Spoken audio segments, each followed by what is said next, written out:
Women Who Rock with Success is a digital media brand for professional women. Our platform offers opportunities to expand the performances of women within our media sources. Our platform include media TV, digital podcasting, and printed media. Genres for women include business and marketing, cooking, health and fitness, fashion and interior designing, sports, travel, and policy and government. Women Who Rock with Success is ready to brand your model of business and entertainment for success. So good morning and welcome to Women Who Rock Investigates. And this is your host, Ms. Diane Winbush. Thank you so much for being with us on today. Today we have a very selective topic that we will be talking about in regards to education. And so this is going to be our topic for today, beyond the classroom. This is something very, very important. We just saw a report that was done on NBC that kind of sparked me to be able to get some more relevant information in regards to this. And so the topic was in regard to the Department of Children's Services, how certain ethnicities and backgrounds are targeted in regards to, how children are presented to the DHS and the CHS and what have you, which was a very alarming report. And so we want to kind of learn some more information. And then once, I think after the investigation, the parent was found, not guilty. They were not found falsely for this. And so we have to make sure we have all of our ducks stacked in a row before we, I guess, put out false allegations in regards to parents when it's dealing with the child, the classroom, and what have you. So to be able to help us to be able to understand that a little bit better, we have a wonderful guest that's in the studio this morning. She is none other than psychologist and doctor. She's a psychologist. She's an educational psychologist, Dr. Precious Hardy. So good morning and welcome to our media. Good morning. Thank you all for having me. I'm excited to be here today and to talk about this because this is something that I am very passionate about. So thank you all for having me, and good morning to everyone that's listening. Rather good afternoon, depending on where you are. Yeah, great. So first of all, we want to learn a little bit about you, learn a little bit about your practice. And I guess, you just shared that this is somewhat of a pet peeve to you. And so why you kind of got a feel to get into this occupation. I'll tell you a little bit about me. So I grew up in East St. Louis, Illinois. For those of you that are familiar or may be familiar, it's a very small, impoverished community. People get it confused with St. Louis, Missouri, but it is in fact in Illinois. And I mean, there's the norm that comes with it, right? It's a crime-ridden city. It's a food desert for many reasons. I mean, you can go in the grocery store and see mold on the food. I mean, it is that place. And I remember when I went to college, I felt behind, okay? Because when you grow up in a community that's, impoverished, such as East St. Louis, the education tends to lack a little bit. Okay, you're not getting the same quality education that you may be if you grew up in Beverly Hills, right?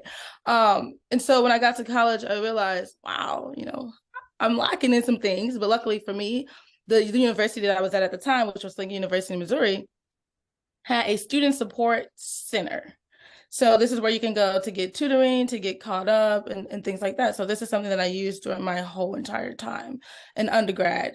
And during my time in undergrad, I got engaged in some research, educational research. I was always a psychology major, but I didn't know what branch of psychology I was going to go into. But I got involved in some educational research. And so I was looking at things for this particular research. It was a grant from the National Science Foundation. And they wanted us to do a study to inform them on why Black students were dropping out of STEM fields, that's science, technology, engineering, and math fields. And so we did that study, and we found that, why one of the biggest reasons, which is was the finances. Right. Because one of the things was that the textbooks for those particular classes, for biology, statistics, those textbooks are $120 and up. So a lot of people couldn't afford it. It was also time management, because we found out that a lot of our students were working. Right. Okay. So it's like, how do you balance that skill? Right. I want to be a STEM major, and that requires, a lot of hours studying commitment. And that's not to say that other sciences aren't as, they don't require as much, but those hard sciences, they require a little bit more. I'm going to be honest about that. Okay. And sometimes it's difficult for students to make the time. And so after doing that study and finding out some of the issues that the students were having, I created a student organization called STEM Alliance. Now, in this organization, of course, we had all the textbooks that were for those STEM classes we had available, so students could come and they can rent them out. They couldn't take them with them, but they can at least come in, rent them out, right, do their assignments there. We also help students apply for scholarships, for internships, for graduate school. And I wasn't even in graduate school at the time, but I had a mentor that had already been through the process. And so she was really able to come in and help on that part. And of course, we helped them, apply for other things, other different opportunities. We also gave a lot of different workshops and we opened the workshops up for everyone, not necessarily STEM students, just about getting funds, right? Whether those were funds for college, especially if you're going to go to graduate school, we wanted to make sure that they were set and kind of knew what to expect. So I got into educational psychology mainly because of my own experiences from my grade school experiences in such an impoverished community, and being like, we can't blame these students because we do, right?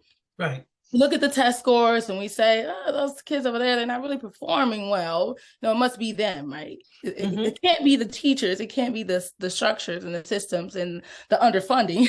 Right. It's those kids.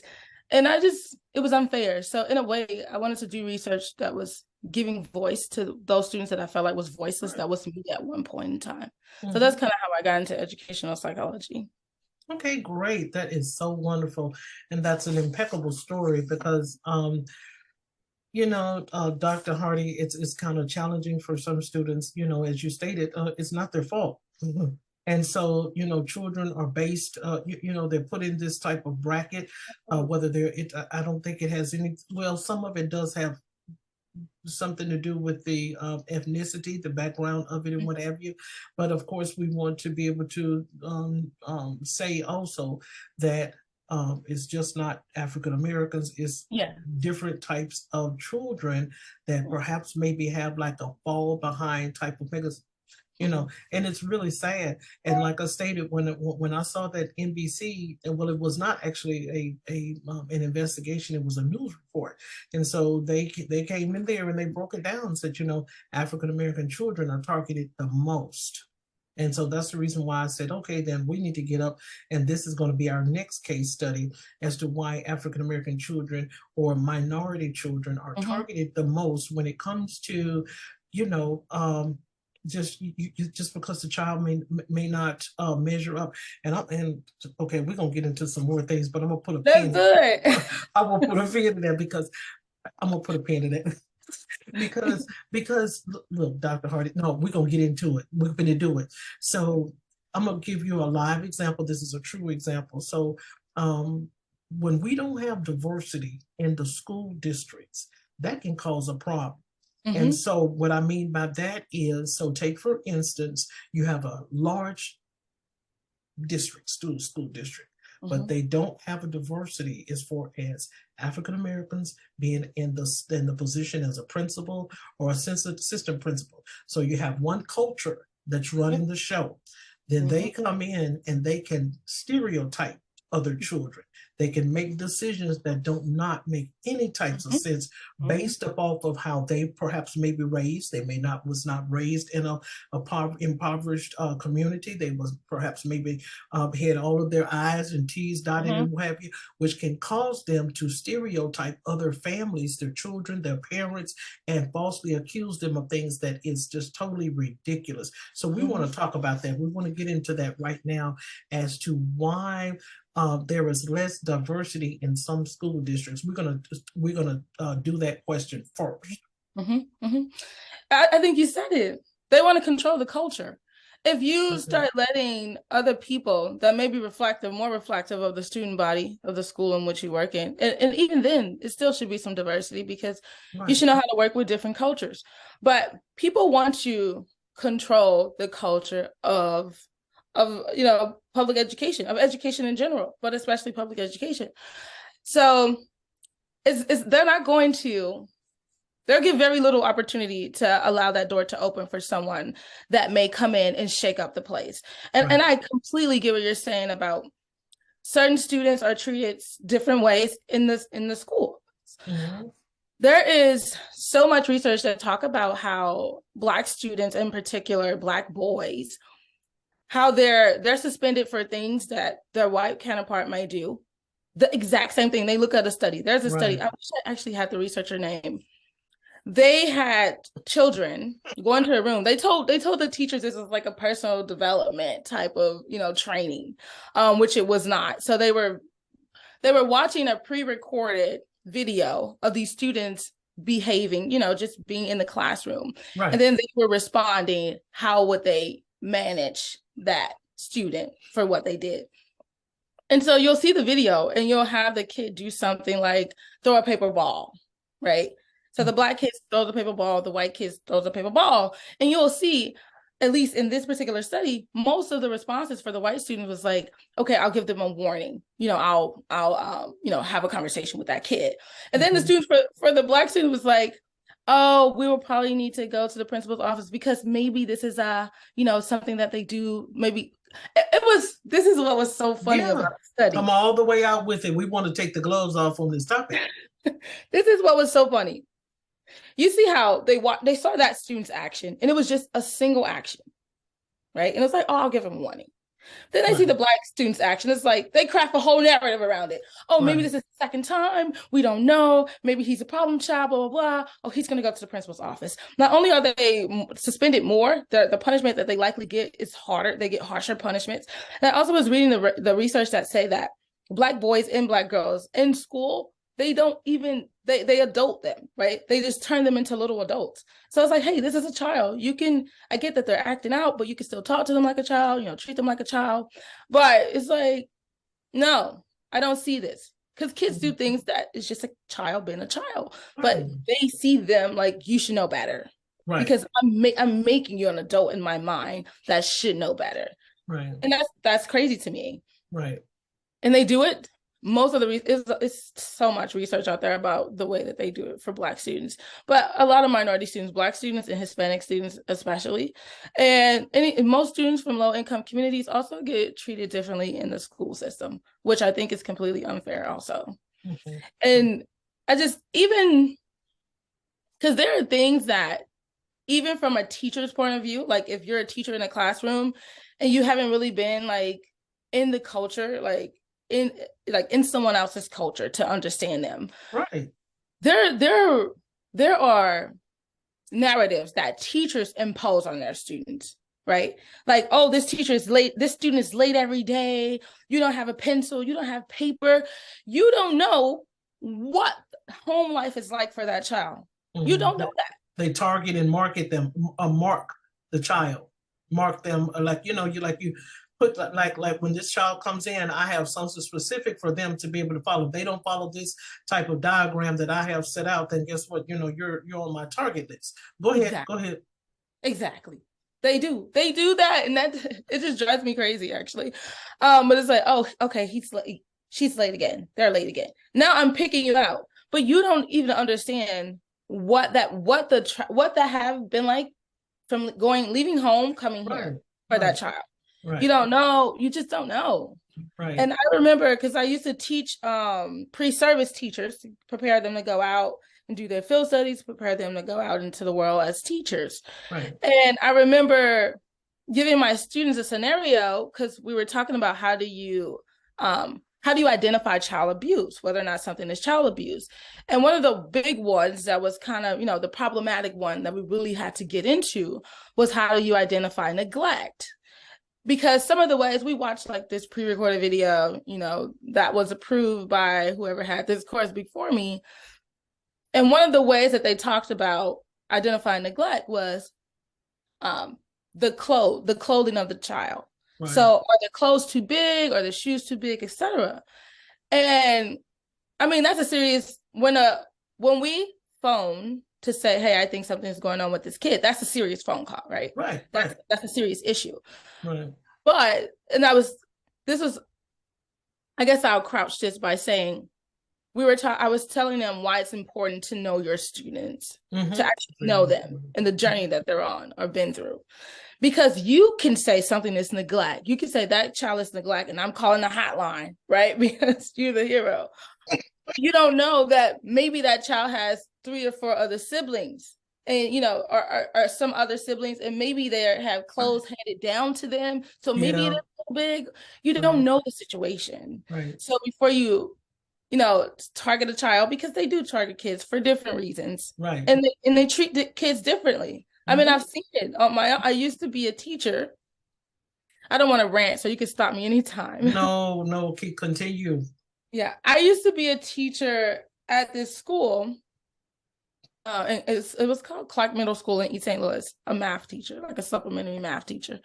And we had this student that would come in, and sure enough, the behavior seemed a bit disruptive when they would come in. And so I had another teacher, and she would tell me all the time, like, this kid is bad, he's terrible, he's just bad, right? And so how does that, your words, how does that influence the behavior the next teacher is going to have with the student? Because you're examining whatever the child is doing, you're forming some kind of narrative about the student, bad student, good student, and then you pass it on to another student. So that's going to affect, that's going to impact rather the way that teacher, the next teacher interact. Right. We would hope that it wouldn't, but we know that it does. Right. But when I got the student in my class, this is why it's so good to know them, and we started, building some rapport, I realized that this student in particular at home, when mom was at work, was in control, right? He handled everything. He made sure everybody was good and everything. So I realized very quickly on, this is somebody that's a boss at home, not in the classroom though. But this is a child that has responsibilities and will work well when given responsibilities. So it was something very simple. Like, he'll come into the room and I say, okay, you're responsible for making sure everyone has a folder and a pencil on their desk. That's your job. I know you can do it. I know you're capable. Okay. Complete 180. Right. Complete 180. But I could have took whatever narrative you gave me, and I could have set my eyes on this kid. Right. And just waited for him to mess up. And I'll tell you another study that I read about, because I actually wrote about some of this in my thesis, in my master's thesis. Teachers rather. And they did this study with Black and white teachers. Okay. And they found it for both, but it was more significant for the white teachers. And the finding was that teachers watch Black boys in the classroom more than anyone else in the classroom.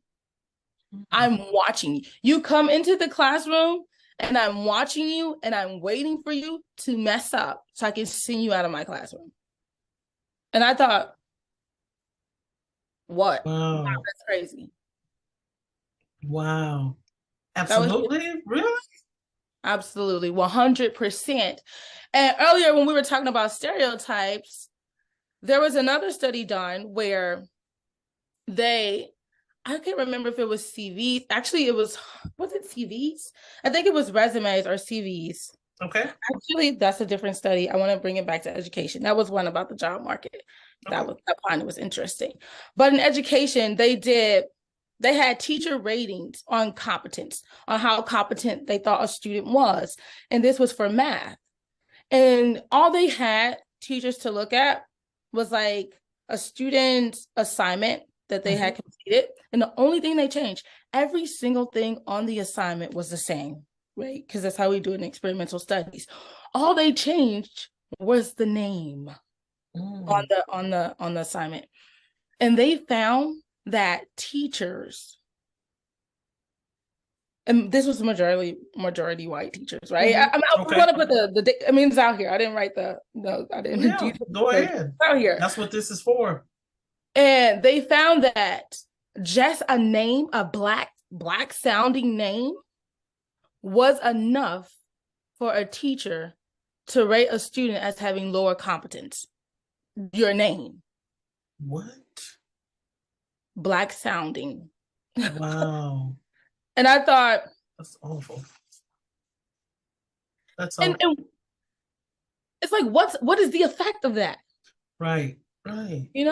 And I guess I get in this place where it's like, okay, we have teachers that are going to have low expectations for students based on what they look like, based on where they're from, and etc. You already based on how they raise their children too. Exactly. Exactly. Go ahead. And whatever narrative I form on you based on those things, that's how I'm going to educate you. And that's the problem. That's the problem that I have. Because it is a disservice. You have people teaching, or rather not teaching, certain skill sets, certain advanced math, because they don't think you're capable. They're setting a ceiling for these students. They're not even giving them a chance to make a path themselves. Right. It's like, I'm gonna stop you right here. This is where you're gonna stop. Right. And to me, this is like not, early 90s and 60s. This is lately. Right. This is right now. And I'm just like, whoa. This is something serious. Absolutely. And so we the children, bless their little hearts, they suffer in between all of that. They suffer in the middle, in between. Now I know that of course they want to share on the news about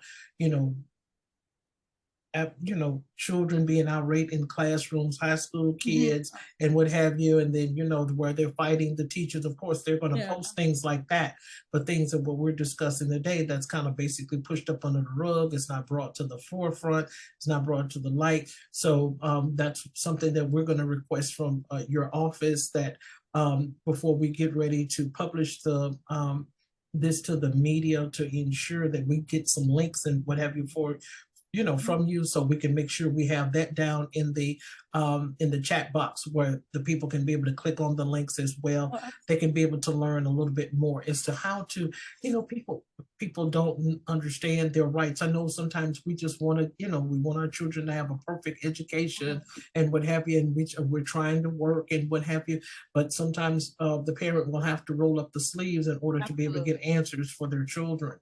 It's just kind of ridiculous. So the next question we want to talk about is about the teachers. How, before they make that decision, before they call and contact the DCS or the DHS, how can teachers be more supportive to the parents and students? Because that's was on the case study. I didn't get an opportunity to kind of dive all into it on NBC. I think Lester Holt was the one that was reporting it, and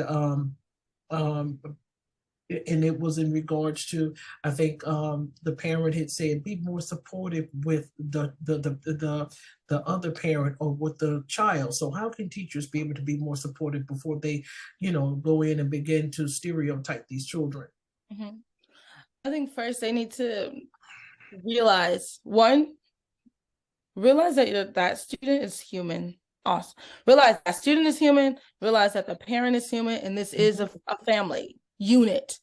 Because when you make a call like that, that's a serious call. Exactly. That can ruin someone's life. That can tear a family apart. So first thing, humanize it. Humanize the child, because it is a human. You don't control this child. And humanize the parent. See the parent also as a human, okay? Don't separate yourself from the situation and then make a call like that. But I also think it's important too. One of the things that I tried to do when I was teaching in my K-12 was I actually have some system set in place where you can have rapport, or you can build rapport with the parents, okay? All you can do is set the system in place. I get it. You can't pull their ears, make them, want to engage. However, most parents want the best for their child. They want their child to get the best education. And so if you're saying there's some way where I can be involved and I can help my child get there, then I'm going to help. Okay. Like one of the things that we use, I know they have like Class Dojo, they have these other different apps that they use where they the teacher and the students, they can upload things throughout the day that they're doing in the classroom. So the parent would everyone have smartphones now. So they could just download this app on their phone, tune in, see what your child is doing, maybe message teachers or message, you can have interaction. But I think we have to, and sometimes, because I'm thinking about my own experience, and my mom worked like all the time. So sometimes we have to innovate and think of new ways to build these relationships with parents. Right? Because if this parent is at work all the time, how do you make that connection? Right. And I think that's where even taking a time out, if you have their email or if you have their phone, to shoot them a text or, give them a call and say, hey, I would really like to meet with you to discuss, your child, to discuss how I could support your child more. I don't know a parent that would say, no, I don't want to talk to you about this, supporting my child more. So I think, and as teachers, we wear a lot of hats, but that's what we sign up for. Right. We sign up for that. Okay, that's and that's fair enough. Just like I said, taking some of the notes from what I saw on NBC nightly news or nightly news. NBC News with Lester Holt. We'll just put it like that. And so I saw that, and where this parent was stigmatized or stereotyped, about her child. Come to find out, the results were false. They were untrue. And as I stated, sometimes it can be because the teacher perhaps maybe feel that all children should be able to have the same type of training or raising or upbringing that they have had. So they put the child in a certain bracket. You belong on this bracket, you belong on this bracket. Now, I'm just going to be honest with you, Dr. Hardy. This does not all comply with just white teachers. There are some African American teachers that are ludicrous. I've seen it. I'm just being honest with you. I'm not trying to be biased and highly opinionated, but I'm serious. There are some African American teachers, they will go in there and run their own up under the bus. They will run them up. They will run their own up under the bus. And look, we're not teaching or telling anyone not to report things. That's their job. That's the society's job. We have something that is in place where individuals can be able to report parents if they assume that any type of abuse is going on. That's what we're supposed to do. But my thing is, with this case study that we're doing today, is to ensure that you got your facts straight.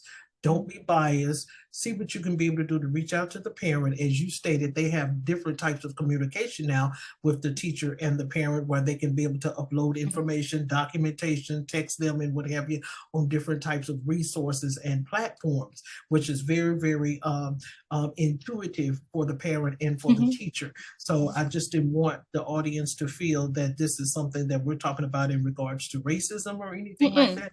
We're talking about this goes on both sides of the fence. What can we do, or what can the educational teacher do to be able to lower and decrease that factor? Because that had to be a public embarrassment for the school system when that report hit NBC News. I would have been embarrassed if I'm going to falsely accuse somebody and then here the parent is, she's been vindicated. I would have been totally embarrassed. And the school system, some of them, they will say, oh, we didn't do it, but no, DCS will sometimes report it that it came from the... Yes. They'll sometimes report it that it came from... I think it is ridiculous. Go ahead, Dr. Hardy. That is hilarious, and it is ridiculous, and I agree with you 100%.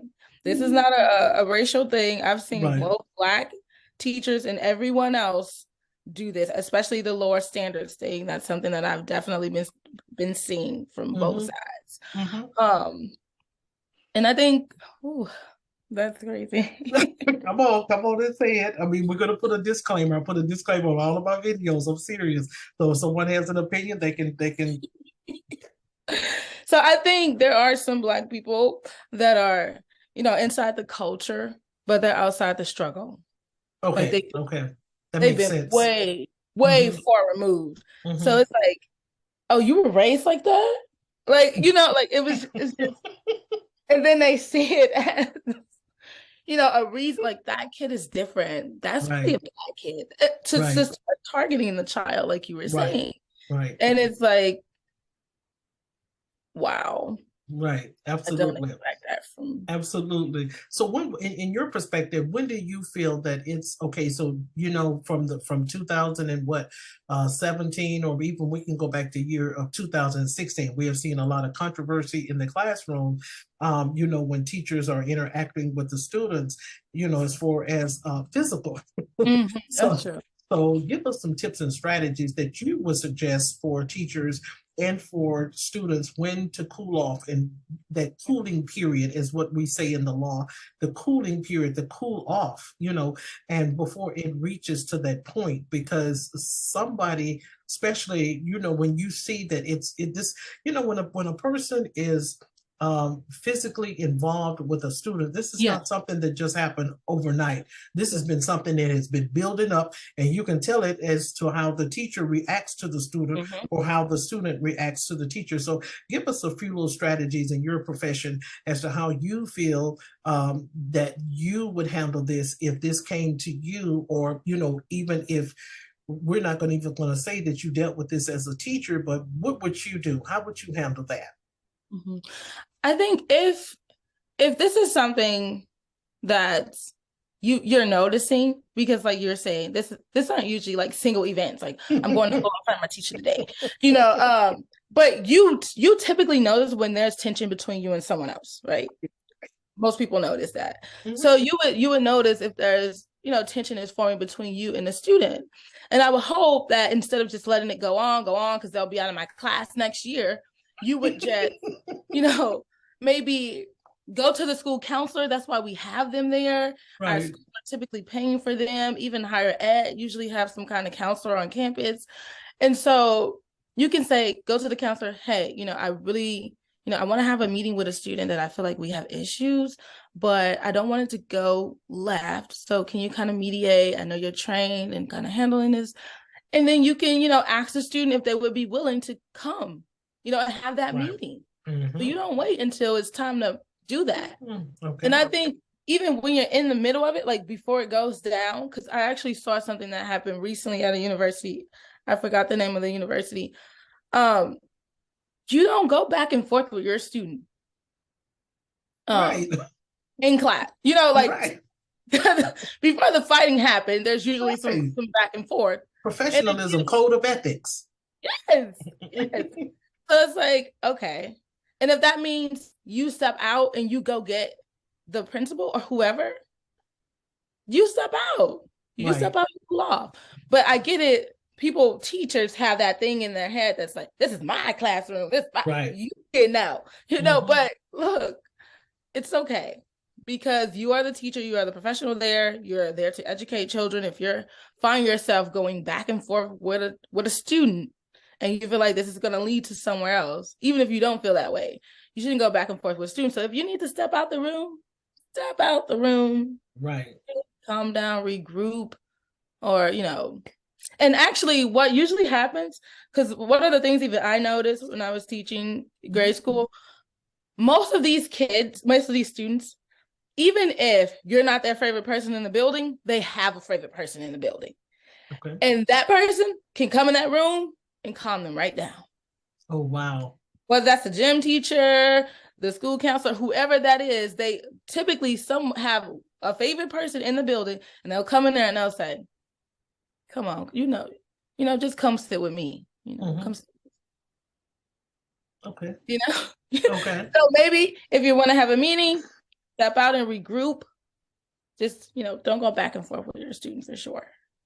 Absolutely. When I was, this has probably been back in the dinosaur days, when I was going to school, in our second transition of the school, they had intercoms. And so if you needed to be able to speak with the executive personnel in the office, you could be able to push the button. And so sometimes that was some of the that was one of the tools that the teacher would use if a student became irate in the classroom.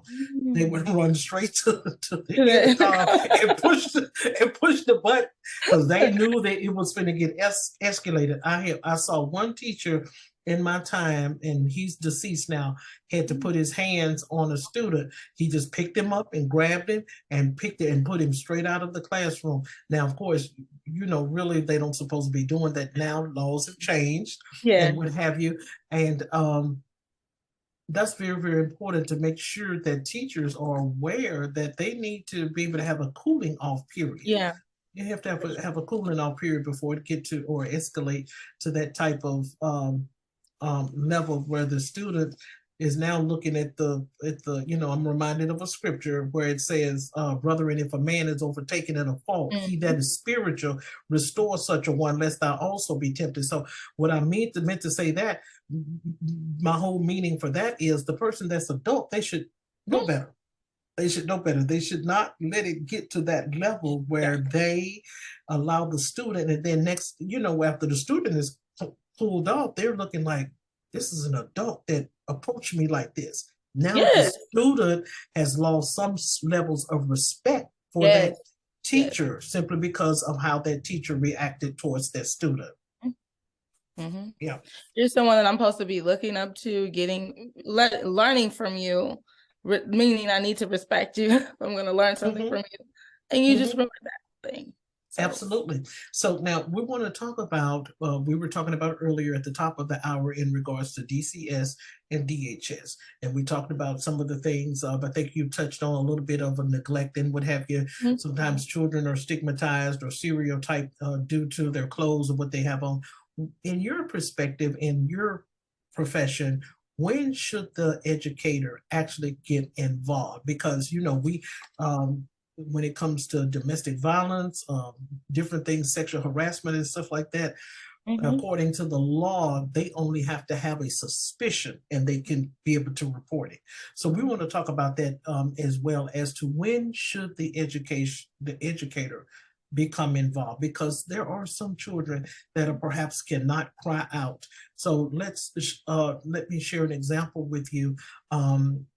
We were talking, me and this other educator, several years back. And so what happened was the child was being abused physically at home by the father. And so the teachers got in there, they came together, they reported it.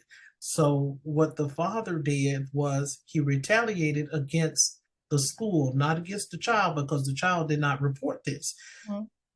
It was the education department that reported it. So what he did was he went in there and he removed the child's hair all the way down to an afro style. It was a little girl.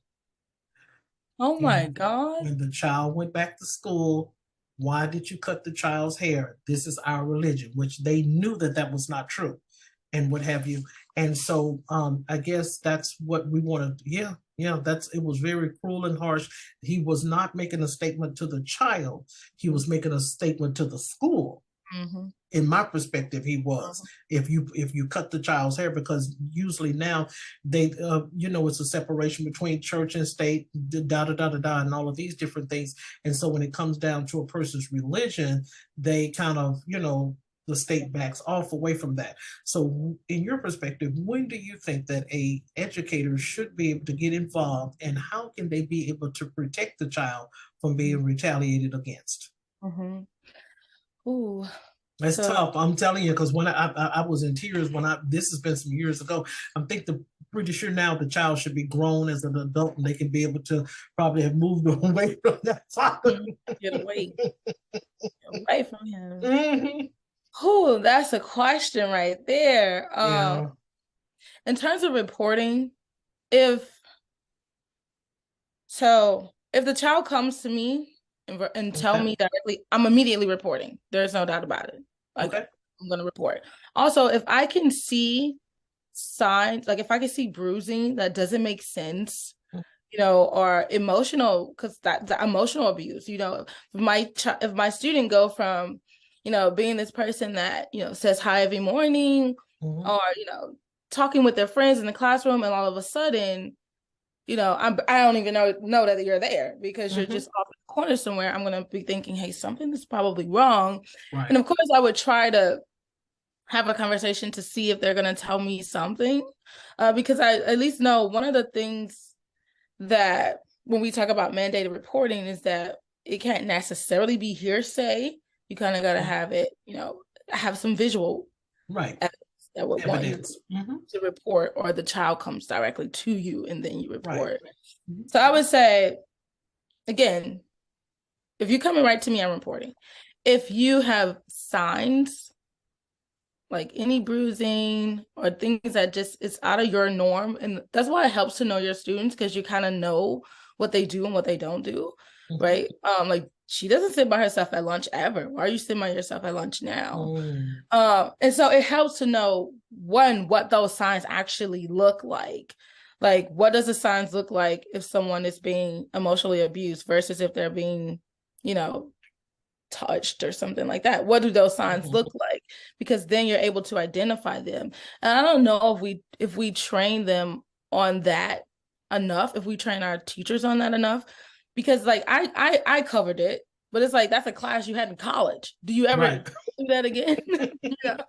You ever look at so knowing the signs and looking for those signs, I'm going to report it every time, because I don't know that if this child needs help or not. But if it's something that I'm just kind of assuming, like, oh, yeah, I'm going to report that. Or you don't like the parent pissed you off, now you're going to report something that's untrue. So I wouldn't do that. The harder question is, how do you protect them from retaliation? That's the harder question, because they have to go home with this person. Right. So I'm looking like, ouch, how do we, how would we protect the child from retaliation from the parent that they go home with? Because the only other option would be to remove them from that home, where maybe they can be with a different relative or something. But it's like, that's kind of hard. Yeah. It is, and I guess on both sides of the parent is in the parent is not in any type of danger, but the child is in a bad situation, as well as the school, because you have some teachers. There's some loving teachers, because and I'm going to say this: we're not here to bash any educator or what have you, but there are some loving teachers. They take this stuff home with them when they go home beyond the classroom, and so I'm pretty sure they have sleepless nights, worried about the child and what have you. And so and that was, I guess, going to be my next question, to be able to, I guess, help the question that I was asking before. Are there any hotlines that a child can be able to reach out to as a resource to be able to report these type of things, or even the educator themselves? And I want to answer that, but you just made me think of something, because I had a student like this, that it was a female student, and I was teaching 5th grade at the time, and my student didn't know how to do, like, my student didn't even understand number sense, like 10, the 1 is in this place or this. And I was just like, it was, when you say take it home with you, you take it home with you. I really take it home with me. And I kept trying to reach out to the parent to talk to the parent about why my student was so behind, and maybe some different things we could do to kind of help bring her up to speed. It's kind of difficult because, when you're teaching, they want you to follow like these set, Common Core standards, and we want you on this and that by this week. And I'm like, my student, we need to go slower, right? Because I was a supplementary math teacher. So I wanted to be able to, help my students, tailor my lessons to them and what they needed, but also stay on code. And the parent took the student out of my student came, and my student said, this is going to be my last day in your class. And I'm like, why? And my student said, oh, we're moving to Mississippi. It's the middle of the school year. My student's already so behind. She's already moved places like so many times. And I'm like, I'm trying to understand the parent, because I don't know your life. I don't know, maybe you have to move, maybe there are different opportunities, better opportunities, but it's just like my student that I'm looking at and I'm just like, oh, again, because you're already so behind this class and then you're going to move to a whole new school in a whole new state. So that was just, which is totally degrading. Mississippi has the largest ratio and numbers of child abuse in the entire United States. So wow, how was that you would sit there and you would move from one place and then you would take them to a place that's worse, or exactly, take them to a bit worse place than what the child is already learning? Because not saying that they have bad educators down there in the state of Mississippi, but what I'm saying is child abuse is at a very, very, very high rate down in the state of Mississippi, and it seems like it's getting worse. And so, and I'm just going to be honest about it. It may be a biased statement, but what about these organizations that people have, 501(c)(3)s and what have you? And that's the first thing that I was thinking about. Why do you all have these nonprofit organizations, but you don't see a decline in this child abuse or what's going? I mean, exactly. what's the purpose of you having the organization? Is it for you to continue to be Exactly. tax exempt, or are you making, seems like they should have some sort of report card on these nonprofits as well that are out here that are supposed to be helping these children, helping them in their families, so the DCS or DHS will not step in. Exactly. I agree. Yeah. 100%. It is total something else. So we don't have anything in play in the United States for the child to be able to contact anyone as far as hotlines. Oh, wow. No, not at all. I think the best bet for a child, if it's someone that and I think that's kind of sad, actually, giving me an idea. I'm trying to figure out how that would work. But yeah. That's very sad. Yeah. And I wonder, because all the student can go to is their teacher, the teacher that they trust, and tell the teacher about it, or the friend that they trust, and tell their friend about it. But I never actually even thought about that until just right now. And so just think about what that would be able to do for your program and your organization that you offer for so many thousands or perhaps maybe millions of students and parents, that you open up a hotline, for other individuals. Well, please help me, Holy Spirit. But just think about that. Just think about what that would do and how you could be able to help so many others. All they have to do is pick up the hotline and be able to call, and they can be, if they want, I mean, I'm not sure that they can be able to remain anonymous, because you would have to be able to address that child, as to what their concerns are. But that would be a very, very powerful tool to be able to have, where the children can be able to call nationwide.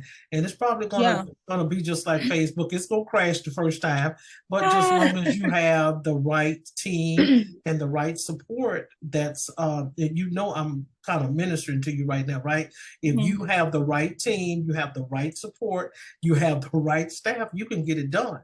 Because these children are suffering. 700 and something thousand child abuse cases or something like that in one state in 1 year. That's ridiculous. That's intense. And you know what? This is so because when I look at I look at the scores on national state nationals, like NIP, the National Association of Educational Progress. Right. I look at their scores, and certain areas do have lower scores, and this is been lower, like all the time, right, consistently. Right. And one of the things that we noticed, like in the research, in trauma and poverty and how that affects brain development, like when you look at some of the neuroscience research, even chronic stress will literally have structures in your brain smaller, like smaller than than a normal brain, than they would be in a normal brain. That's just chronic stress. Wow. And I'm just like, imagine the children that are going through abuse on a day-to-day basis, and how that's affecting their brain development. Right. And the judge, it was a judge, and I can't think of her name, right at the beginning of the COVID-19. She got on national news and told them.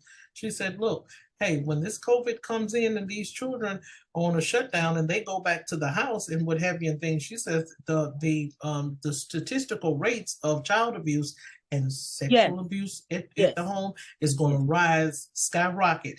And I can't think of her name or what have you, but I do remember her making that statement. And she was a judge that made that statement. Once this COVID, y'all send these kids back to the house, these Yep. poor children are going to go right back into sexual and physical abuse. And she was so right. And when I tell you those, I think it was 2 incidents where it was caught on Zoom, because the teacher was doing Zoom classes. Right. I was just like, I can remember one of them because I was really just like, oh my God, where someone came in the room and was trying to force the kid to do something, not knowing that their computer was on and they was on Zoom. I was like, Wow. oh my God. Wow. Oh my God. That Wow. was just, yeah, not a good moment, right? it was not a good moment. It was not a good moment at all. And then the other side of it is the abuse. And then it's just missing out. Like, of course, some kids didn't learn. Some people, adults or children, don't learn well when they're doing things virtually. Yeah. Some people need to be in the classroom, need to be immersed in the learning. Right. And so one of the things, and this just got me back to Target, and I've been seeing some of the, some op-eds come out and some other research come out and saying, oh, these kids are so behind, the scores are even worse now. And yeah, the scores are worse, probably because they missed. Send them to the house. Yeah. Yeah. But then what they do is, or what I've seen, which I think is dangerous, is now making recommendations to have certain students placed in special education courses as if these students are not behind because we had a whole year or so out of their normal schooling habits. Wow. I was like, so I think this is why we need more people. Like you were saying, diversity. We need someone to challenge this culture. Right. And then you have some educators, they don't have they don't have the motivation to go beyond the extra mile, to take the extra mile. I just want to go in and I want to throw them over here. And it may not even be the same thing that they may be assuming. It may not be anything that's wrong with the child. As you stated, the child has been out for a whole year.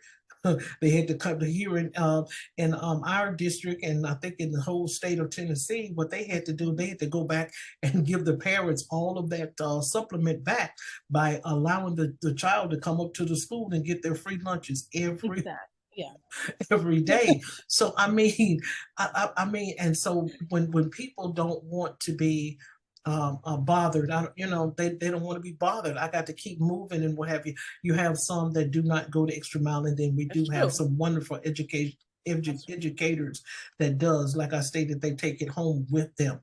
They take the stress of the child. They take whatever the child is going through, what they see with their visual eyes, they take it. And then, some people be like, I don't want to go in there and tell on the parent and things like that. Yeah, but the child is still suffering too at the same time. Yeah. Exactly. So with that being said, we want you to leave us with your last 2 or 3 tips that you would like to leave. And then while that's the first part of that first prong question, and then the second part of it is that you can be able to share your website, your links, any books that you have published, how the audience can follow you on social media if you desire for them to. You can be able to do that at this time. Perfect. Thank you. Thank you for having me. I think one of the things that I want to kind of leave, I'm sorry. No, go ahead.